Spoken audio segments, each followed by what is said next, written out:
егер ісіңізде кәсібіңізді алға домалатқыңыз келсе, табыс көзін ашқыңыз келсе, қарызға батқан болсаңыз, содан құтыла алмай жүрсеңіз, онда 21 күн келіңіз. Машина времени деп жатырмыз ғой. Машина времени дегенді дұрыс түсініңіз. Ол Алланың нұрының ағынына келесіз, таза. Сонда сіздің ішіңіздегі артық күнәға немесе соның бәрін Алла өшіреді. Нұрдың ішінде тұрасыз ғой, шомыласың. Сөйтті саған өзіңе сұрақ қойып отқан. Алла маған жол көрсет, мен мына бұрында миыңа келмей жатса, біз түсінбей жатсақ, жұрттың бәрі істеп жатқан нәрсені ешкім бөліспейді дегендей. Бөлісіп тұрса да түсінбейді. Миымыздың бәрін анау шайтан дейміз ба, баулап тастаған, паутина қылып.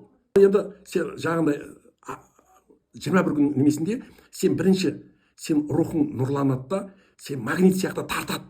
Жақсылықты. Энергияны, нұрды тартады. Алла саған береді, Алла. Қаласаң да, қаламасаң да береді. Сөйтсе сендегі бүкіл келеңсіздіктер, ашуды мен қапалықтар дейміз ба, баяғы адамдардың соның бәрі өшеді. Сөйтті сен нұрландың, ағынға түстің. Энергияң жиналған кезде Алла саған бір неме беріп тұрады, мәлімет беріп тұрады. Жұрт мынаны істесей деп.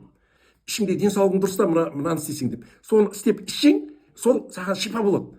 Қанша адамдар оған дейін шипа болмаған, себебі сен миыңды, санаңды Алла нұрландырып тазалап тастайды.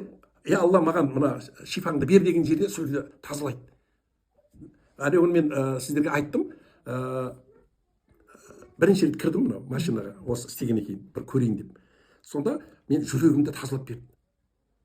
Сөйтсем мен өзім көріп тұрмын, менің жүрегім, менің бауырларым бір шариктің ішінде қалқып жүр ғой, кәдімгі аквариум ішінде тұрғандай. Сонда визуализациямен келеді сізге, адамға.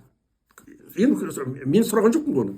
Сөйтіп мен жүрегімді маған айтып тұр, сен жүрегің жақсы, мықты деп та. Бірақ қара, пәленше жылы төбелесте авария болған мынау іздер қалды. Қарайып.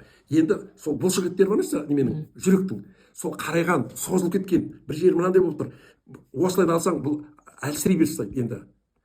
Сен оны қазір тазалап таста деп. Соны барып, мына жер ма деп көрсетіп жатырмын да, сұс саусағыммен. Менде мынандай бар ма деп. Мынау бар екен, мына жер деп жүрегімді көрсетіп жатырмын. Сөйтсе сол ойып алғандай, кәдімгі аппақ дуал бар ма? Сияқты болып жатыр мен қоршаған жерімді. Сөйтіп, Алланың нұры екен, мен саусағыммен беріп тұрған. Мен ана машина ішінде тұрмын ғой. Сөйтсе сол жер бар, қайтадан бір минуттан кейін ба, 2 минуттан кейін қайтадан бастан өтеді, енді ауру жоқ.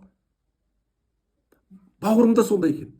Менде сұрақ пайда болса, енді ол мынандай деп мысал айтқым келіп тұр да, енді ішімде тасып бара жатыр. Сөйтсем, жоқ, берәлі, мен ашумен айтқандай болды. Сен тізеңнің ауырғанын, сол аяқ тізеңнің. Соны сұрап жүрсің ғой, соны қазір істе деп. Қойшы тізең бір нәрсе болар, мені қазір ойыма келіп тұрған нәрсені сұрап қалмақшым да, сөйтсе бір қанжар сияқты ізбен сүйреді. Келді да тіземе қадап қойғандай болды. Содан бері мен тізем ауырмай жүр. Жағы восстановить етіп. Жағы апарған немесі қанжар сияқты нұры аппақ болып тұрды, көрінбей, сүйек нәрсе көрінбей тұрды, бірақ та қайтадан сүйектері, чашкасы немесін бар ғой, сүйреттерін кәдімгі көрсетіп тұр. Бұны осылай сен өзің білмейсің. Қай жерің ауыратын? Жоқ, мына машинаны қалай пайдалануды білмейсің. Өзің денсаулығыңды қалай дұрыстауын, сен адамдар шақырайын деп отырсың. Сен бірінші үйрен деп. Мына жерге мен сіздің адресіңізді тастап кетейін. Адамдар сізге хабарласып, келіп, емін қабылдайсың. Иә. Жақсы.